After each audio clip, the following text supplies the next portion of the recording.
মাম্মামের farewell পার্টির জন্য কিনতে এসেছি কিছু কুকিজ আর chips. Hello everyone, welcome back to my channel. আশা করি আপনারা সবাই খুব ভালো আছেন আর আমিও অনেক ভালো আছি। আজকে কিন্তু আমি চলে এসেছি মাম্মামকে আনতে, আর একটু আগেই এসেছি। আর ওর স্কুলের পাশে যে স্টোরটা রয়েছে না, সেখানেই চলে এসেছি এখন। আর প্রথমে এসেই দেখলাম এরকম সুন্দর সুন্দর ফুল রয়েছে। বেশ কিছুদিন আগে যখন ভ্যালেন্টাইন ডে গেল, তখন ফুলের দোকানে একবার এসেছিলাম, কিন্তু এত ফুলের দাম ছিল যে কি বলবো, পকেটে ব্যথা হয়ে যেত যদি আমি কিনতাম। এখন আবার সমস্ত ফুলের কিন্তু দাম কমেছে, স্পেশালি তো রোজের। তখন জানেন তো, একটা রোজের দাম ছিল 8 ইউরো, মানে আইএনআরে কনভার্ট করলে যেটা 720 টাকা অ্যাপ্রক্সিমেটলি হবে। তো যাই হোক, এখন কিন্তু আমি ওসবের দিকে মন দেব না। এখন আমি যেটা কিনতে এসেছি সেটাই কিনবো। বাচ্চারা দেখেছি এখানকার এই বিস্কিটটা খেতে খুব পছন্দ করে। এই বিস্কিটের ওপর চকলেট থাকে, তার উপর আবার কি সুন্দর দেখুন জেমসগুলো রয়েছে, এই বাচ্চাগুলো খুব পছন্দ করবে। যাই হোক, এটা কিন্তু নিয়ে নিয়েছি 1 প্যাকেট। তারপর আমি দেখছিলাম বিভিন্ন কুকিজ কি নেওয়া যায়, প্রচুর ধরনের জিনিস আছে, তো কোনটা ছেড়ে কোনটা যে নেব খুঁজেই পাচ্ছিলাম না। যাই হোক, ভেবে চিনতে দেখলাম। আর এখানে দেখুন, এটা লেখা আছে জুকার ফ্রি। জুকার ফ্রি মানে এটা হচ্ছে সুগার ফ্রি, চকো চিপস দিয়ে বানানো। তো সুগার ফ্রি তো ওদেরকে দিয়ে কোনো লাভ নেই, কারণ ওরা আর সুগার তো এখন খাবে, পার্টি করবে যেহেতু। তো যাই হোক, অনেক খুঁজে খুঁজে আমি কিন্তু এইখান থেকে কিছু নিলাম না, অন্য একটা সেকশন থেকে কিন্তু চকলেট ক্রোসান্ট নিলাম। 2 প্যাকেট নিয়ে নিয়েছি যাতে সবার হয়ে যায়। আর এখানে দেখুন ওরিও বিস্কিটের প্যাকেটও কিন্তু পাওয়া যাচ্ছে।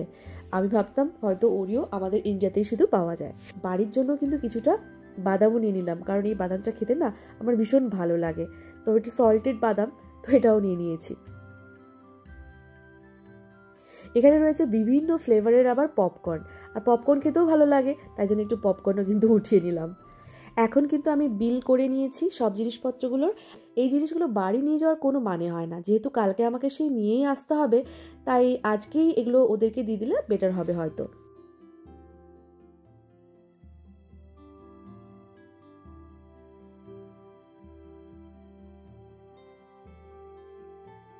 তো আমি এই জিনিসগুলো নিয়ে ডাইরেক্ট চলে এসেছি স্কুলে, ওগুলো দিয়ে দিয়েছি ওর টিচারকে, মামামকেও পিক আপ করে নিয়েছি।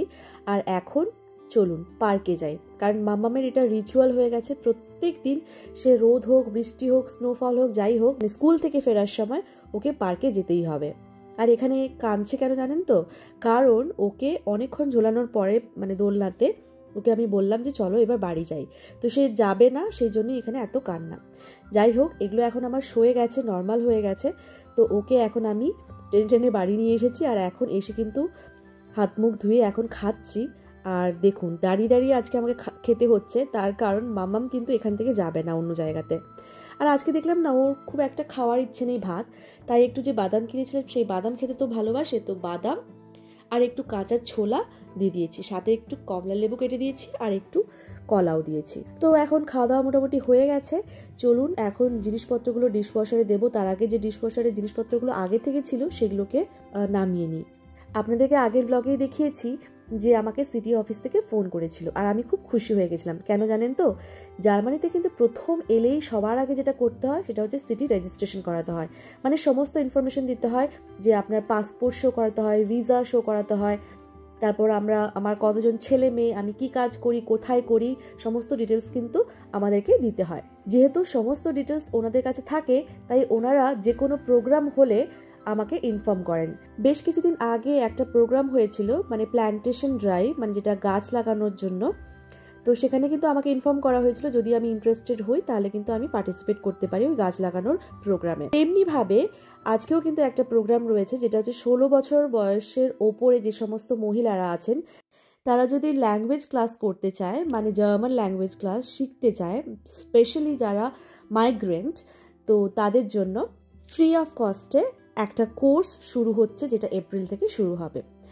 তো আমি তো ভীষণ খুশি হয়ে গেছি খবরটা শুনে। আর উনি আমাকে ইনফর্ম করলেন, ওনার সাথে আমার খুব পার্সোনাল টার্মসও আছে, মানে আমার সাথে আমি যে কোনো প্রবলেমে পড়লে ওনাকে আমি মেসেজ করি। তো উনি আমাকে মেসেজ করে যখন জানালেন খবরটা, আমি ভীষণই খুশি হই, আর খুশিতে আমি আমার হাজব্যান্ডকেও জানাই, সেই জন্যই এতটা খুশি ছিলাম। তো চলুন, যবে থেকে ক্লাস হবে তবে থেকে তো আপনাদেরকে দেখাবো কি। এদিকে কিন্তু আমি এখন সন্ধ্যেবেলার জলখাবারটা বানাবো। সন্ধ্যেবেলার জলখাবারে কিন্তু আজকে বানাবো বাঁধাকপির ঘন্ট। আর প্ল্যান রয়েছে যে রুটিগুলো রয়েছে রেডিমেড, আমি কিনে এনেছি কিছুদিন আগে, সেইগুলো দিয়ে কিন্তু এটা খাওয়া যাবে। রুটিগুলো কিন্তু খুব সুন্দর, যদিও ওটা রেডিমেড রুটি, কিন্তু একটু গরম করে নিলে খুবই সুন্দর লাগে খেতে। তো চলুন, আমি কিন্তু এই ব্লগটা এখানেই শেষ করলাম। দেখা হচ্ছে আপনাদের সাথে খুব তাড়াতাড়ি নেক্সট একটা ব্লগে। ততক্ষণের জন্য খুব ভালো থাকবেন, টাটা।